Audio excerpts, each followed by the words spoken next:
Welcome everyone to the first official show review in Search for the S Tier.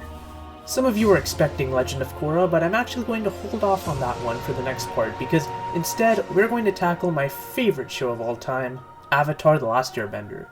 Obviously from a chronological standpoint, I think it makes sense to start with this one, but also from a general standpoint because I think this is the perfect start to this series as, spoiler alert, it's probably the best show I've ever seen. But it is the best show that I've ever seen, still warranting of the coveted S tier, remember requiring near perfection in the four major categories: animation, story, characters, and sound design. I think just like a lot of people that Avatar: The Last Airbender possesses all these qualities, and if you can't tell based off the hundreds of videos, reviews, and endless love this show has gotten, well, I hope here in this first show review of the series I can give a significantly deeper review and perhaps dive into all of the technicalities that really make this show great from start to finish. Now, most of the videos praising this show seem to focus on particular areas, but today we're going from start to finish. Everything that makes this show potentially an S tier. Now, this might be a long video as a result, but, well, I hope you all don't mind spending that time with me as I dive into a show that almost everyone loves: fire, earth, water, air, fan and sword! This is Avatar: The Last Airbender here on Search for the S tier. My name is Michael DiMartino, and I am one of the creators and co-executive producers of Avatar: The Last Airbender. My name is Brian Konietzko, the co-creator of Avatar and the art director. So first I want to talk about the show's creators, Brian Konietzko and Michael DiMartino, affectionately referred to as Brike. The first I've seen a ship of creators, but, well, fans gotta be fans. In the documentary titled Avatar: Spirits, the creators talked about the inception of the series around March of 2002 when they had emailed their pal from Nickelodeon to pitch a show that would become Avatar: The Last Airbender. Now, the thing that immediately stood out to me when I saw it was how well thought out that the creation process was. I mean, just listen to the snippet where they talk about the pitch at Nickelodeon. It was this onslaught of words and art to Eric. And then it was bending, and it was Fire Lord, and this was 2-3 hours long. And they do this and fire comes out. And then in season 3 they're invading. And he's like, stop! I mean, they're literally talking about the Black Sun episode before they've even been picked up. This is crazy just how well planned everything is. A lot of shows, notably in Western animation, are usually just pitched as ideas or animations in their most basic state, and Avatar really broke ground here by having everything mapped out beforehand. I think the only other show I can really say that did something like this was Gravity Falls, which, not coincidentally, is another really beloved show. Now, originally Avatar: The Last Airbender was picked up for just 13 episodes, which I alluded to in the commentary video I made, but eventually its appeal have helped it get more popularity, and soon, it became one of the most well-beloved Nicktoons and shows ever made for that matter. From the start, Avatar wasn't a normal kids show, and in fact, a lot of the themes present in the first season, such as genocide and child abuse, made many audiences recognize its maturity. By the conclusion of the series, this show was universally acclaimed, and even though it never eclipsed many of the other shows on the network in terms of popularity alone, it was recognized as one of the greatest, if not the greatest, Western animated shows of all time. A lot of the writers, voice actors, and animators from the show would go on to better endeavors because of the quality of the show. A famous example being the CEO of Studio Mir, Jae Myung-yu, hopefully I said that right, who worked on Avatar as the animation director. Now that you know the background though behind the making of the show, let me take the time to quickly explain the categories of which I will be reviewing the show. Now there are a total of 4 that I mentioned earlier. Animation, which is the ability of the animation to convey the story, as well as the world or universe itself. Story, which is self-explanatory, but basically covers the overall story and structure within the show. Characters, which looks at the main and supporting characters, as well as the villains. Then lastly is sound, which covers the ability of the music, voice acting, and mixing of the show, and how well it plays into the portrayal of the story. Animation and sound are worth 10 points, while story and characters are worth 15 each, which give an overall total of 50. How well will Avatar: The Last Airbender do? Well, let's go to our first category, animation. All the drawings, all the, literally thousands and thousands of drawings that artists in LA would do, and then overseas in Korea, all the animation drawings. I mean, it's just a ridiculous mountain of work to make 22 minutes. So for starters, many consider the show anime, which is false, because even though the show was animated in Korea, the overall style and design of the artwork is much more fitting of Western animation when you compare it to anime. For example, here's a typical Western animation show, and here's an anime. And if you look at Avatar overall, then the style is a lot more of a blend between the two. Anime will usually have those massively expressed facial reactions, you know, the zoom faces or the what faces, which Avatar The Last Airbender occasionally does do here and there. There's also a few character designs that you can attribute to anime, but as a whole, it's certainly more anime influenced rather than being categorized as anime entirely. And also, to really just put it simply, it is an American show, whereas anime are all Japanese shows. Now, this wasn't necessarily groundbreaking, considering its contemporaries, Teen Titans and Samurai Jack, also both utilized anime influences in their art style as well. However, this is a first with Nickelodeon specifically, and if you compared this show with the other Nicktoons airing around at the same time, it looks completely different and definitely stood out as a result. With all this said though, I just really love it when animated shows utilize a mixture of art styles, and not just remain plain or centered on only one style. I mean, Japanese anime does this a lot when they blend together Western styles, and I think Avatar The Last Airbender's blend here is just such a great addition. This blend can be seen with the fantasy world itself. The world here is a mixture of various Eastern influences such as Forbidden City, representing the city of Ba Sing Se, and the designs of each nation representing a particular culture. The greatest benefit to this is that every location in the show has more meaning behind it because of its influences and design being completely different. It almost feels like Lord of the Rings with just how great the designs of the universe are. And the most unique thing about this world is that it actually merges animals together to create a duo of them. Wasps and vultures become bee vultures, mooses and saber-toothed tigers become saber-toothed moose lions, lions and turtles become lion turtles. I mean, it's just very interesting that how the series pulls this off, and every subsequent viewing I seem to notice animals in the background that I'm always inclined to guess just what the animal is called. So if you just look at the world of Avatar and know nothing about the show or characters, I think you'd still be won over by just how diverse the backgrounds, animals, and how great the influences are incorporated. Speaking of influences, let's talk about the character designs as a whole in the show, which again, definitely share a lot of similarities to anime. Now, one of the characters in the show, Toph Beifong, is the earthbending teacher for Aang, who's blind, and she has her eyes decolorized to reflect her blindness, and in numerous scenes where she's in the background, you can actually see her just stare off into nothing that also reflects this tidbit. There are also some really other interesting design choices, such as with one of the main villains of the series, Azula. With all of the firebenders in the show, they are each shown bending red fire, but to highlight how much Azula is a prodigy and to showcase her talent and skill, they decided to make her fire blue, which adds a really fantastic dynamic to the fight scenes. Which, I mean, you cannot mention Avatar The Last Airbender without talking about the best design choice in the show, the incredible fight choreography. My god. When scripting the fights, the team would get into a studio and literally work with martial arts consultants to get the animation on the bending as realistic to the martial art as possible. Now, the animators did one hell of a job with this, as not only do the movements look extremely precise and fluid in the show, but it adds even more to the world with the various interpretations of martial arts corresponding to each element. I mean, even later on with the new discoveries such as bloodbending, they do a great job incorporating these ancient Chinese martial arts techniques into the animation. And oh my goodness, it's just really well done. Each element has their own lore, and the animation goes above and beyond in portraying its combat. Now for airbenders, or, well, really just Aang in this show, we always see him duck, dodge, and evade throughout most of his battles, which was inspired by the art of Bagua Zhang. If that sounds familiar to you, it's because you've probably actually already seen it in an actual anime, Naruto. The Hyuga clan's Gentle Fist and 8 trigrams is actually based on this art as well. Now if you watch a lot of airbending in the show and compared it to the martial art of Bagua Zhang, you'll seem to notice a lot of similarities between how Aang approaches combat and how most Bagua Zhang martial artists also move around in combat.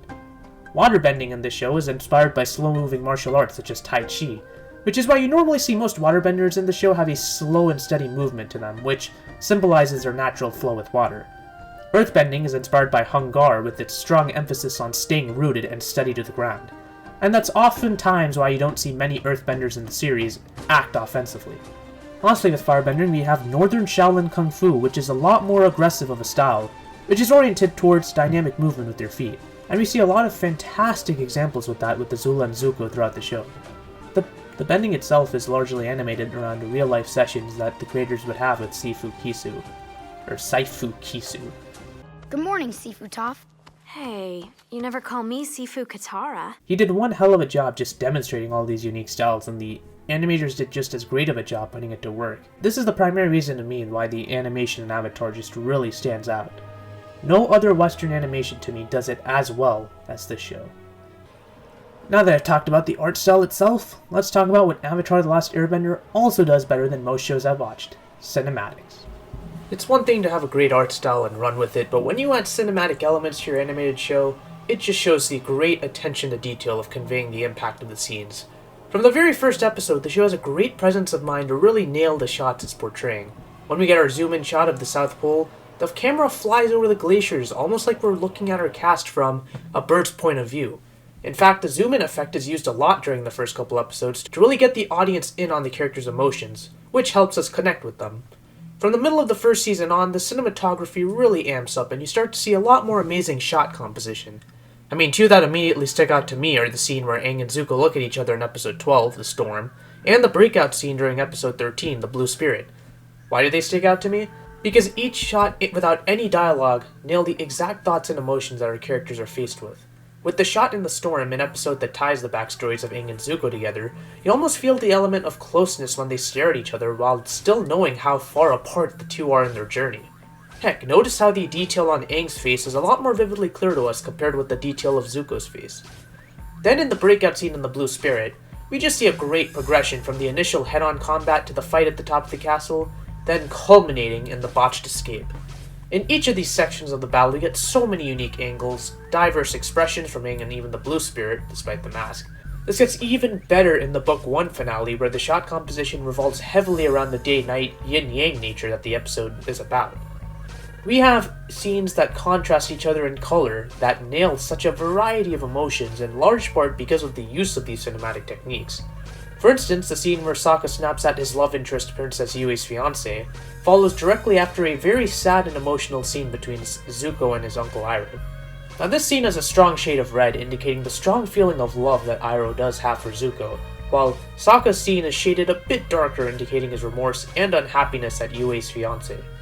With the ending of this episode, once Aang goes into the Avatar state and becomes the Ocean Spirit, the combination of scenes between the blue spirituality of the Ocean Spirit and the black and white emptiness of Zhao is just a brilliant contrast. And if you think that's amazing, the second and third books take it even further. So many of the scenes in the second season honestly look so cinematic, you could be forgiven if you thought you were in a movie theater watching a 2D animated film. One of the aspects that the show uses to convey that is the usage of transitions. Now you might be saying, well, doesn't every show do that? Which is correct, but I've never seen a show use transitions quite as well as Atla. Now obviously I talked about how in the Book 1 finale, scenes with contrasting emotions would be placed back to back, but in the following episode, the Book 2 premiere, The Avatar State, we get this action sequence between Aang and the Earth Kingdom General, alongside Zuko and Iroh's fight with Azula and her crew. I mean, every time one scene gets extremely intense, we just immediately cut to the other scene and vice versa. This leads to my absolute favorite moment where Aang enters the Avatar State, and it transitions from a pan to the sky to Zuko starting his battle with Azula. Now, keep in mind that I haven't even talked about the incredible music and voice acting yet, so this is all just purely from the visual side of things. Now, the show has switched between Aang's perspective and Zuko's perspective frequently throughout the first book, which again shows the parallel between the two, but I think Book 2 is when it really starts becoming more natural. And again, another example can be seen in the episode Lake Laogai, where the main characters are looking for Aang's lost pet, Appa. Now when they open a door, we see Appa, and then we're fooled into thinking that they found him, but then immediately we cut to the Blue Spirit, and that delays our reunion even further and then maintains that tension for dramatic effect. Now Book 3 pulls a similar stunt with Day of the Black Sun, where, in the second part, Aang, Sokka, and Toph open a door where they expect to see the Fire Lord, but instead, we actually cut to a wide shot of the room and then immediately to Azula, which then follows a scene where Zuko opens the door and we cut to the Fire Lord. Again, the storyboarding is done really well, and it shows in the final product as they know just how to maintain tension, and where exactly to cut away from scenes to get us as the audience to go, "Oh." Now to summarize, there's just so much to the show from an animation standpoint, and not only do I think that the animation here is timeless, I also feel that the way it uses cinematic elements to add to the investment of the story is one of Avatar The Last Airbender's defining traits. Now yes, just like any show, there are growing pains in this department during the first season. I mean, and just from looking at them, the first 3 episodes are definitely not as crisp as the later episodes, and there can be a lot of slower movements, especially while things such as the backgrounds don't really appear as great compared to later on. But even those episodes stand out to me because they still contain so many visual moments, such as the Agni Kai between Zuko and Zhao, the scene where Aang discovers Mount Gyatso's skeleton, and the scene where Aang escapes the ship. However, to me, this show progresses over its seasons to become more and more of a visual story. There are so many amazing shots of character emotions, the places within this vast world, and just outstanding imagery. Every episode to me does this in some shape or form, but the two best examples for me are the Crosswords of Destiny and the Firebending Masters. In a scene where Zuko is tempted by Azula and Iroh to choose a side in an upcoming battle, which is actually symbolically foreshadowed in a dream sequence a few episodes prior, we get some great camera pan shots from both Zuko's clean eye and then the side featuring his scar, which have both been symbolically tied to the side of good and the side of evil. It's done with such great subtlety, and it really conveys the internal struggle with Zuko. Now we get to the Firebending Masters, which is an episode full of fantastic animation, from the synchronization of the Dragon Dance sequence with the dragons, to the flashback sequence of the Badger Moles teaching Toph how to earthbend. However, one of the greatest shots happen when the dragons judge Zuko and Aang, which leads to this amazing image.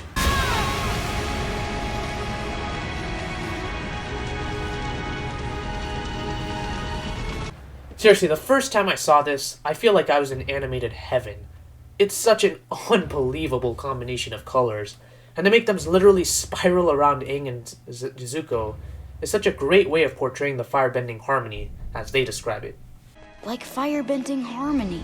By the use of imagery throughout the series, it gives us such great underlying themes, and stuff that you might not even notice on first watch, but will notice on subsequent viewings. Having seen the show around like 15 times at this point, I mean, I can honestly say that every viewing brought something new to the table that I never even noticed before in the frame visually. Most of this happens in Book 1, which is really a great season due to how much it foreshadows significant things down the line. I mean, on the recent viewing, I actually picked up the sailing sequence in Bato of the Water Tribe, foreshadowing Sokka's growth into his eventual infiltration of the airships in the series finale. So to recap all the positives for this whole section, the bending is brilliantly animated through its martial arts references. The cinematic elements of color and transitions are used perfectly to better illustrate the story. The imagery in the show makes it rewatchable and adds to its subtlety. The designs of the world are incredibly diverse and complex, and the use of contrasting scenes to me really helps with the flow of the episodes and to convey the emotion. The only negative I can really think of in this category are really what I'd say about most shows, which is that it takes a couple of episodes for the style to find its footing. Notably with the anime-influenced facial expressions that I think do seem a bit too rampant and a bit awkward in the earlier seasons before they really get smoothened down in the later half of the season, I'd say around the storm. Even though I've seen shows that I'd say look prettier and more flashier than this one that were going on even around the same time, I'd still say that because this show takes full advantage of its animation, which a lot of shows wouldn't, it's definitely among the best visual shows that I've ever seen. And I think it's very deserving of its 9.5 out of 10 rating. Yeah. All right. The suggested episode that best demonstrates all these qualities is Sozin's Comet, which had a bigger budget compared to the other episodes, so it's only natural that I picked this one. It not only has the amazing imagery, cinematic elements, and fantastic bending I've mentioned, but contains a lot more visual storytelling compared to the other episodes. That finale is also awesome for a lot of other reasons, but I will get to them in the later sections.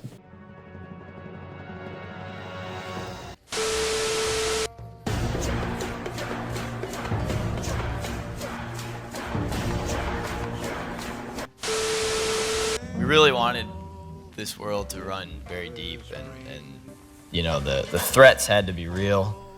Before I start, let me just classify the difference between this section and the character section. Here I'm going to talk about the overall story of the show and how well it is told, from the aspect of how good the writing is, how much of an atmosphere within the show there is, whether or not there are any inconsistencies, and so on and so forth. The character section is specifically about, well, the characters, and how they make the journey that I judge in this section enjoyable or not. So basically you can consider this section and the next section a part of the same whole, writing. Now this one is more so about the elements outside of the characters, while the next one, as I mentioned, is only about the characters. Now hopefully that makes sense, and if not, I think you should hopefully get an idea of what I'm talking about as I go along. Now the story of Avatar is definitely one of its greatest feats. Considering the show's creators had the entire plot seemingly mapped out from the get-go, I mean, this should come as no surprise. Because each book in the show does something perfect in its own unique way, and personally, it's amazing just how many complex themes and ideas they're able to pull off here just for a Nickelodeon show. Heck, there's some stuff in this show that anime haven't even been able to replicate. So how does this show pull it off? Well, for starters, it's a very intelligent show. Numerous shows I've seen generally move the plot of the story along either through character stupidity or plot convenient elements, but Avatar doesn't really rely on those aspects. In Book 1, which is generally regarded as the worst of the three in the show, you could say there are some instances of this in some of the episodes, such as The Great Divide or even Bato of the Water Tribe. But these episodes still manage to not only be good to me, but they still contain many great writing moments that help factor into the big picture later. Book 1 does a lot of foreshadowing and setup, which is then put into action in the next two books of the show. It is a relatively slow season in terms of the pace of the story, but because it spends a lot of time establishing numerous locations or characters that factor into the show later, it doesn't really hurt the show that much itself. And not to mention that Book 1 contains some extremely complex and legendary episodes that even some adult shows can't match. The main importance of Book 1 is establishing the overall plot point of Aang having to defeat the Fire Lord before Sozin's Comet. Now, Book 2 also does do a little bit of setup towards the beginning of the season, but it very quickly enters full steam ahead as characters now get more directly involved with this grand plot, and many interactions between Zuko's side, Aang's side, and Azula's side ensue. The amount of legendary episodes double from the Book 1 count, and the greatest strength comes from the Ba Sing Se arc, which is my personal favorite section of any show I've ever seen. Why? Because the amount of plot threads going on simultaneously, and the ability of the show to set up and stay fast-paced at the same time.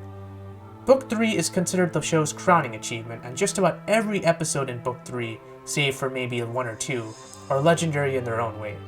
The amount of 10 out of 10 episodes in this book are just insane, and seeing all the conflicts established from the first two books just finally come to resolve in this one are what make it so satisfying. But how, you may ask? How does the show stay so consistent when it's constantly changing location or even point of view at times? Simply put, the writers are just very smart.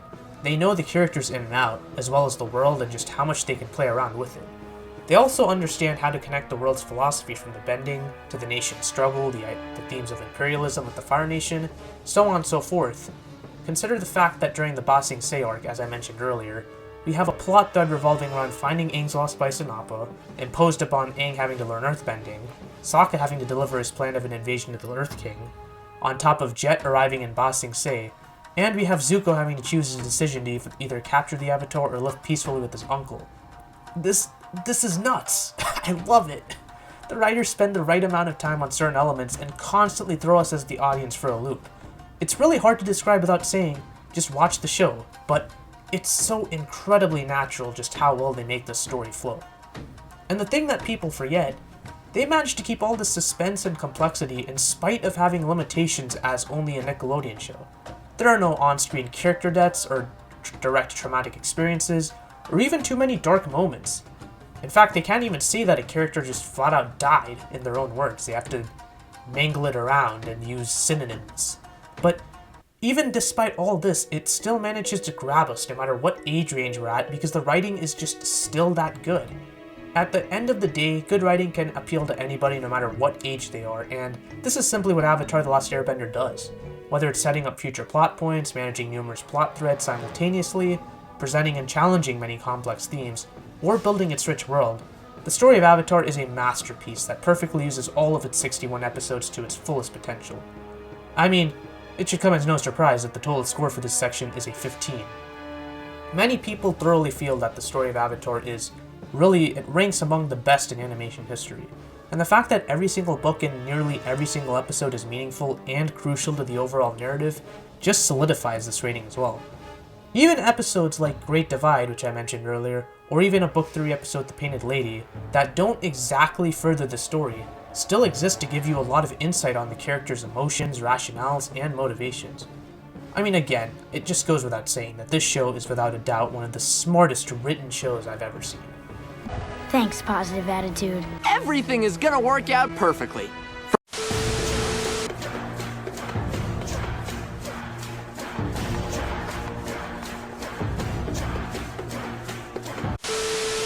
Favorite character?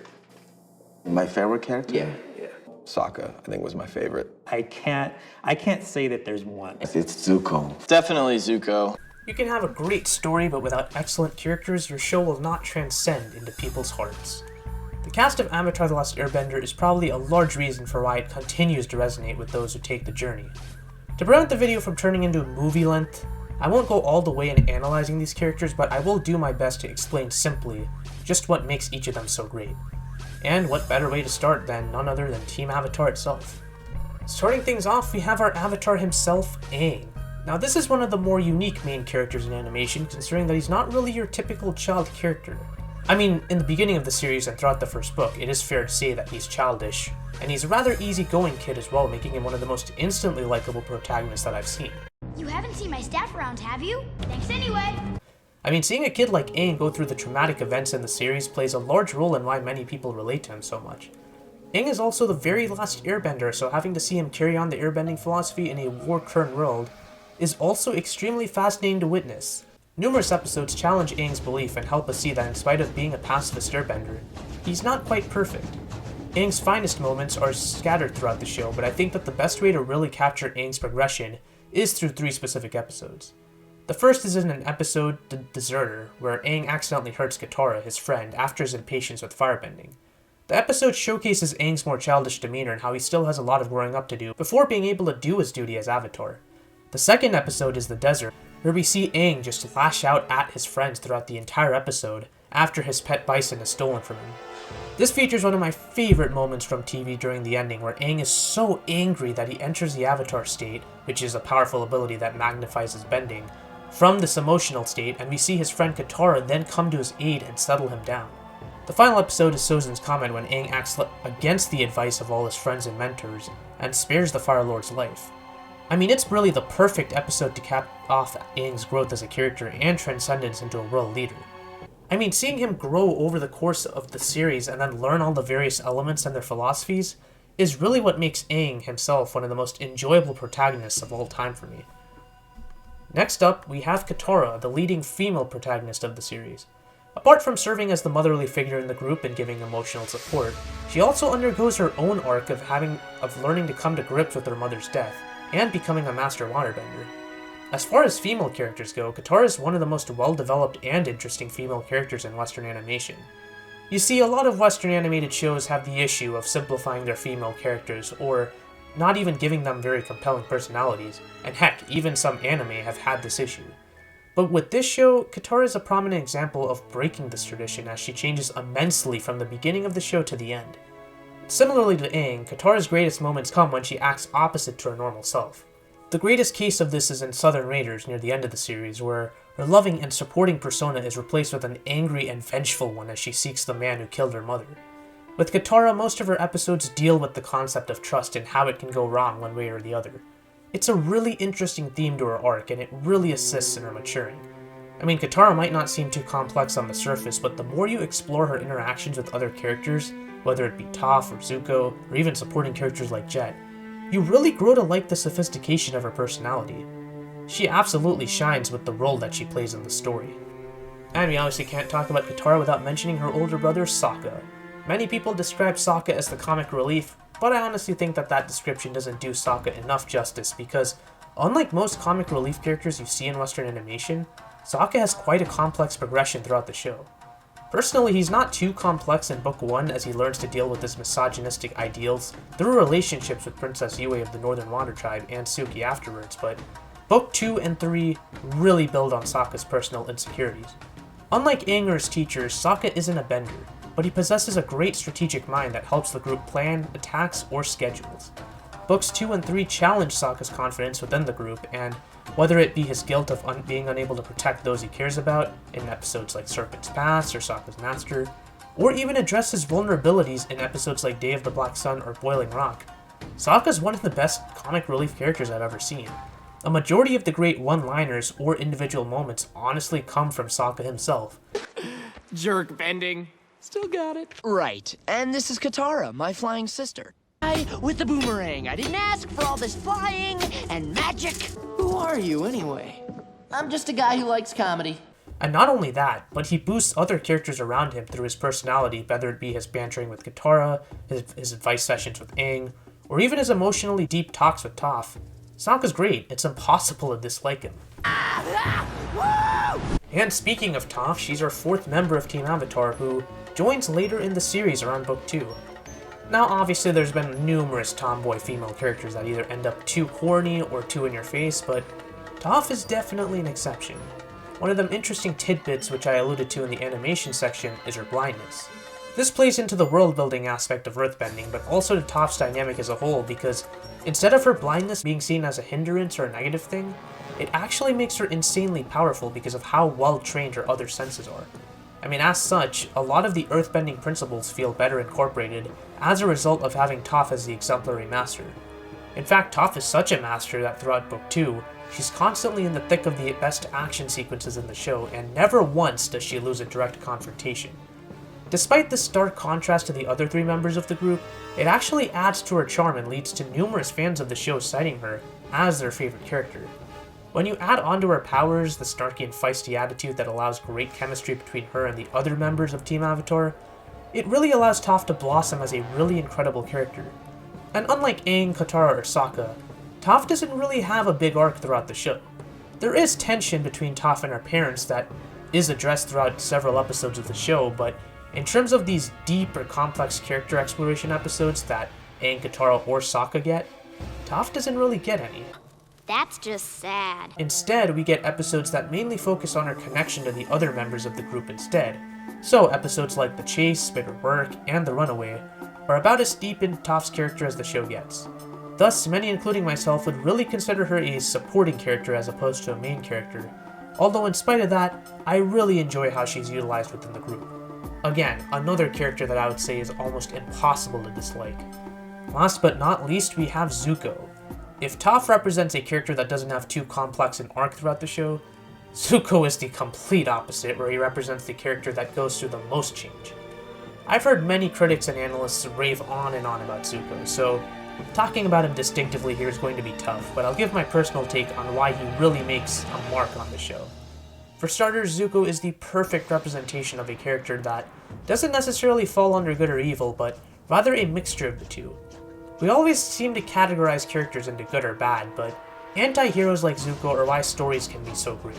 He starts off the series hunting the Avatar, saying how it's the only possible way for him to return back to his hometown, the Fire Nation, and restore his honor. But throughout the first book, Zuko is rather emotionally hot-headed, and he doesn't really make smart, level-headed plays. However, by the end of Book 1, we start to feel more and more bad for him, and in spite of this, and by the time Book 2 rolls around, notably the legendary episode Zuko Alone, you start to see just how misunderstood Zuko really is. He's shown to be a product of his upbringing, growing up in an abusive environment with a sister constantly harassing him and a father who considers him a worthless failure. My father says she was born lucky. He says I was lucky to be born. The only figure from the family who loves him, his mom, ends up disappearing in a heartfelt scene, and even despite this, when we see Zuko trying to do good in the present day, he constantly gets shit on. It's an amazing episode that really deserves its own review, but from that point on, we have a ton of sympathy for Zuko, and throughout the remainder of the series, we want so desperately for him to find the right path instead of his current forced path that's set to him by his father. Zuko is not only extremely relatable, but he's also the embodiment of second chances. We as people sometimes forget that it's okay to make mistakes, and there might be some mistakes that would make it seem like life's over. There's still always a chance, though, for us to learn and better ourselves from them. The biggest reason the show reaches so many people is without a doubt because of Zuko's progression, and I think Zuko's redemption arc is the golden standard. Many anime have done redemption arcs, but not many Western animations, let alone anime, have done it nearly as well as how Avatar pulls it off here.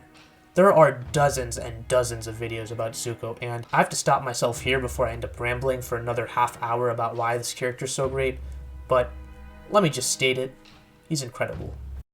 The last member of Team Avatar to cover is Suki.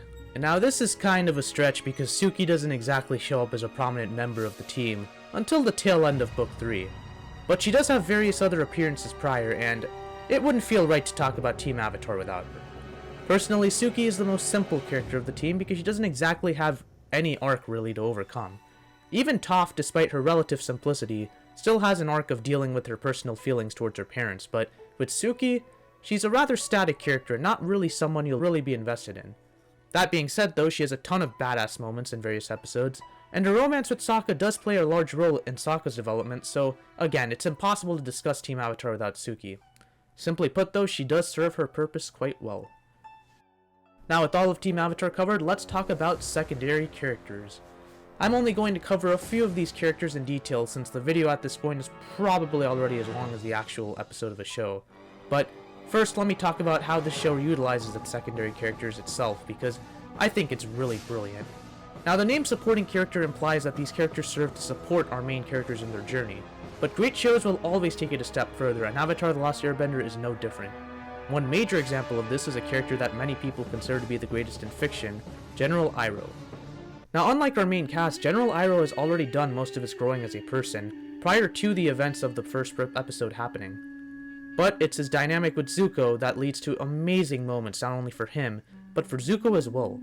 Despite starting off the series as on the same side of the antagonists, he actually shows himself to be extremely complex on the side, where we do see tons of black and white figures. Numerous scenes in Book 1 showcases stark contrast with the philosophy of the Fire Nation, which are our antagonists. And then from there on, his moments with Zuko mean more and more, leading to a great scene after great scene. Again, this is a character who stays relatively static as far as growing is concerned throughout the show, but because of how much emotional depth he demonstrates throughout the series, and alongside other characters, it's close to impossible not to enjoy his appearances throughout the series. And to me, that's really what makes the supporting cast of Avatar in general so great. In the amount of screen time they're given, they really manage to impact the story immensely, and not really waste any second of it.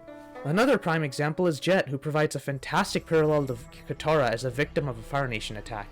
And he goes through a very subtle character arc change after his introduction in Book 1 during the Ba Sing Se arc, where he overcomes his thirst for revenge and ends up helping out Team Avatar.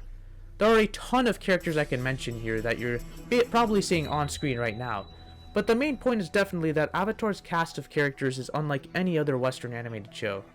All are full of depth, excellent moments, likability, just a ton of greatness that you would not see anywhere else. Last but not least, I obviously have to point out our villains in Avatar. There are a handful of villains we see in the show, and while some are hit and miss for me, like Long Feng in Book 2 or Commander Zhao in Book 1, the show's greatest villain is hands down Princess Azula. This show spends so much time developing its world philosophy and main characters that it unfortunately really isn't able to develop its villain specifically, but Princess Azula is the sole exception in the show. For starters, she's the only villain who makes you shit your pants in fear whenever she's on screen because you know just how talented and conniving she is.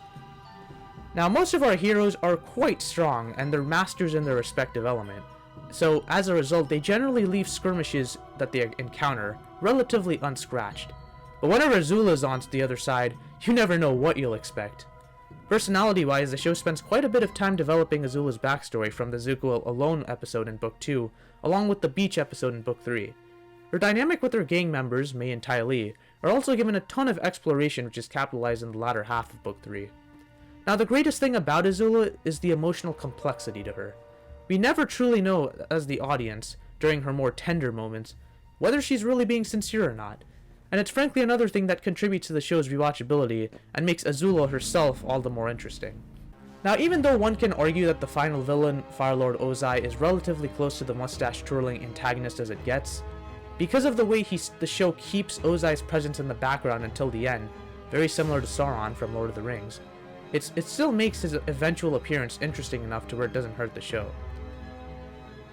To wrap this section up, not only is our main cast filled with excellent characters, and not only do the supporting characters and villains all manage to be intriguing, but they all contribute to the dynamic of the story and add to the show's legacy and rewatchability in different ways. It stands as no surprise that I give the character section of Avatar a 15 out of 15. Good effort out there today, Team Avatar. I mean, there are dozens and dozens of essay-structured videos on just about every character from this show, and for good reason.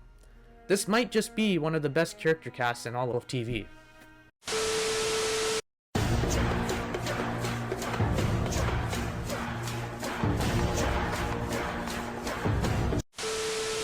This is a gujin. It's a Chinese zither. This is it's called the kalimba, and it's a African thumb piano. This is a Chinese lute. I guess bead drums. And these one's like a battle cry. For the last section of the video, let's talk about the sound design in the show. What do I mean by sound design? Really, it boils down to three things: voice acting, music, and atmosphere. Now, many people can excuse a show for everything I mentioned in the story and the character section because the voice acting was great, or the music was that amazing, and so on. So how well does Avatar The Last Airbender do in this category? Let's first talk about the voice acting. For starters, many of the voice cast in the series were not too well known beforehand. There are some exceptions, obviously, such as Dante Bosco, who did play roles in movies such as Hook. And also the obvious one is Mark Hamill, who is, well, Luke Bloody Skywalker and the Joker. But in terms of our main cast for Team Avatar, that leaves 5 of the 6 characters being voiced by relatively lesser known people at the time.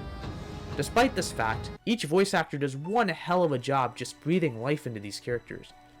There's also a variety of emotions that these voice actors do an amazing job in nailing. And as I mentioned earlier with how a character's opposite emotion results in some incredible moments, voice acting plays a large role in this possibility. With Aang and Iroh specifically, their rage-induced moments are just masterfully voice acted to perfection. In different ways too. I mean, Aang's voice actor is a relatively new kid, benefits from the layering of previous Avatar's voices on top of his during the most intense scenes. No, it's not over. Show no fear. Show no emotion at all. Tell me where Alvin is! You and your forefathers have devastated the balance of this world. It's an extremely cool effect and one that I absolutely admire. With Iroh, Mako and eventually Greg Baldwin, after Mako's unfortunate passing, have a ton of experience that they brilliantly capture the sheer emotion they go for. Whatever you do to that spirit, I'll unleash on you tenfold. Let it go now! And then what? You never think these things through. You had him, and then you had nowhere to go. I haven't even mentioned other spectacular performances. An obvious one is Mae Whitman, who plays Katara. She does such a masterful job that her career actually took off after Avatar as a result. Others, such as Dante Bosco as Zuko, or Great Delilah as Azula, utilize their experience to churn out some incredible and passionate performances. Hats off to the voice acting cast in the show. It's truly exceptional for Western animation. The next element to discuss is something that I'm actually very familiar in discussing: music. There are a lot of shows that really take advantage of its composition to create something brilliant, and there's no better example I can think of in Western animation than Avatar: The Last Airbender. The show's compositions are largely based on building off the Eastern influences within its world, and man oh man, aside from Naruto, I cannot think of another show that better ties 2 separate musical styles any better. For starters, Jeremy Zuckerman, the composer, has a heck of an ear for creating some really simple, yet beautiful melodies. This not only works in terms of maintaining the child audience, but also to fit alongside the more experimental Eastern styles they bring in. This is evident in Avatar's Love, which people do cite as one of their favorite songs of the series.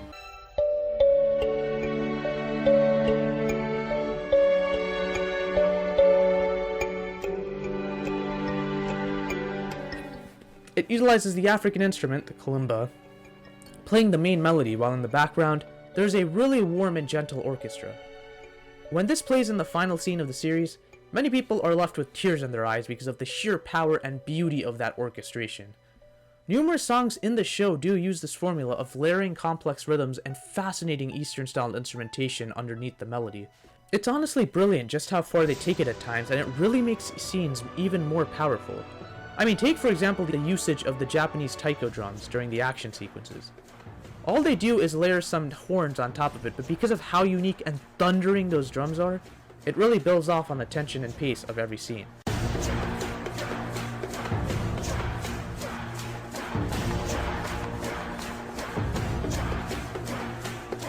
God damn that sauce! Ugh! This especially tickles my fancy so much because I'm a huge fan of merging Western and Eastern styles together in terms of creating an almost universal feeling within the song. I mean, Jeremy Zuckerman just perfectly encapsulates this feeling within the soundtrack of this show. Honestly, just off the top of my head, this is probably within the top 5 of the best show soundtracks. Here are some of my other personal favorite tracks of the series while we're at it.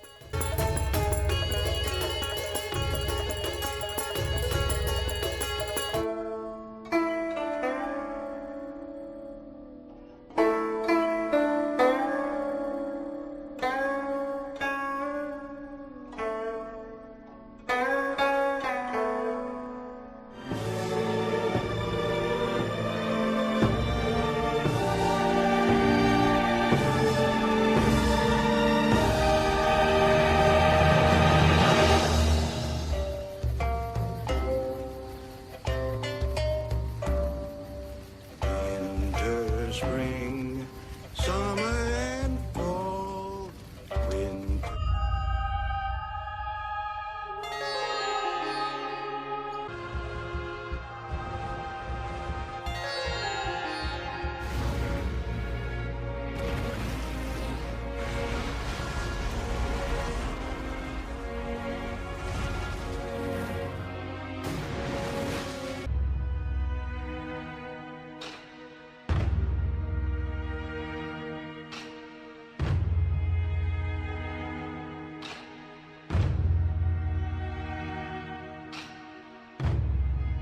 Many of these songs are etched into people's hearts, and not only do they all have incredible complexity to them, but they do such an amazing job fitting the scene.